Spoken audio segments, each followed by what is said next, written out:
That was Alice Underground by Avril Lavigne from Almost Alice, the companion album to Danny Elfman's soundtrack score. And Brian Sibley joins me now to discuss the film. Thank you very much for coming in. He sounds fascinating. Well, he is fascinating, and he was fascinating on that day, partly, of course, because everybody was dying to ask him the one question, which was, are we ever going to see this film? Because if you remember a week ago, the question was, will this film be shown or won't it be shown? Because Odeon cinemas were threatening to boycott it. So I think he was very much on tenterhooks, but it was all, of course, resolved that day.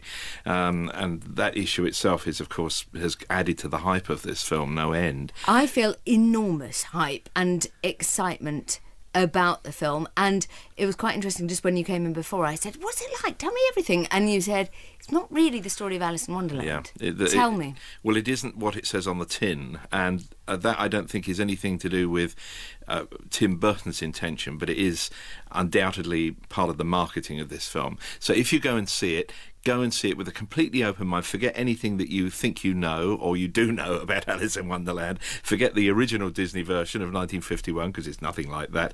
And just go to enjoy Tim Burton being playful with Lewis Carroll's characters. I can't really put it much more clearly than that, but that is what it is. It's very good advice, because the 1951 Disney movie might be my favourite animated film of all time. Right. I literally know it off by heart. Very good advice, being, of course, one of the songs in that film. I can tell you're an aficionado of I it. properly am. It's slightly embarrassing. So it was quite good, just that one has to get that. Did he use Jabberwocky as that poem as more of a... I mean, where did he go in Lewis Carroll's oeuvre to find the characters and the twists and the turns? Well, I mean, essentially, this is not Wonderland as we know it, and that's deliberate.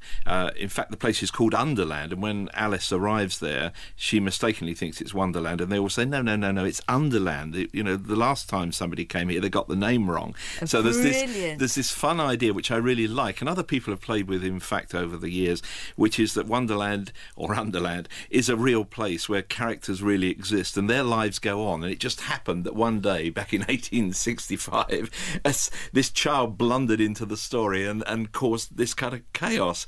I always remember there was a Punch cartoon by a great cartoonist called Michael Folks, and he did this picture of the White Rabbit exactly as John Tenniel drew him, bursting into the door of this little Victorian parlour where there's a Mrs. Rabbit and lots of little rabbits, and she's saying, what's wrong? And he's saying, it's terrible, there's this huge girl that's been chasing me all day long. Fantastic. And I love that kind of idea, and that's sort of what's behind this, that their lives have gone on and suddenly another Alice has come into their world. It isn't the one that they think they remember, but she's got her own set of anxieties and concerns that become part of their world, or part of their world addresses the things that are going on within her.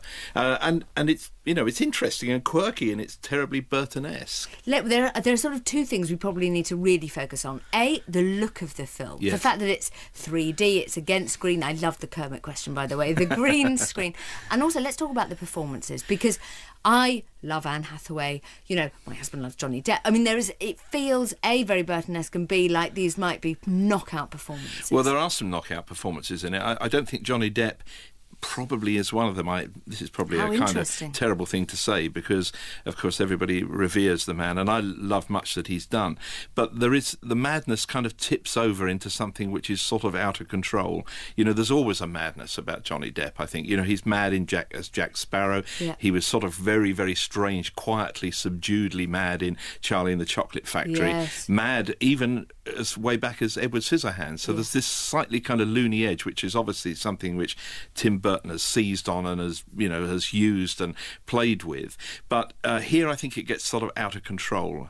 However, that said, although it is an obsessive performance, there is a lovely, as you would expect from Johnny Depp, he plays with the mercurial nature of the character. Mercurial, of course, the mercury being the thing that sent the Mad Hatter mad. He plays with that in that, as mad as he is, he's also vulnerable and touching, and that double side of Johnny Depp, which is always there, is very strong. For me, the knockout performances are Helena Bonham Carter. Yes, wonderful. As the Red Queen, Queen of Hearts, whatever she is. She's a kind of an amalgam. I love the fact the character is called, I don't know whether she's referred to it in the film, but on the credits she's called Irasabeth, and it's obviously a combination of irascible and Elizabeth, and she looks just like Betty Davis in The Private Lives of Elizabeth and Essex, this kind of deadpan white face and red hair. I mean, absolutely manic.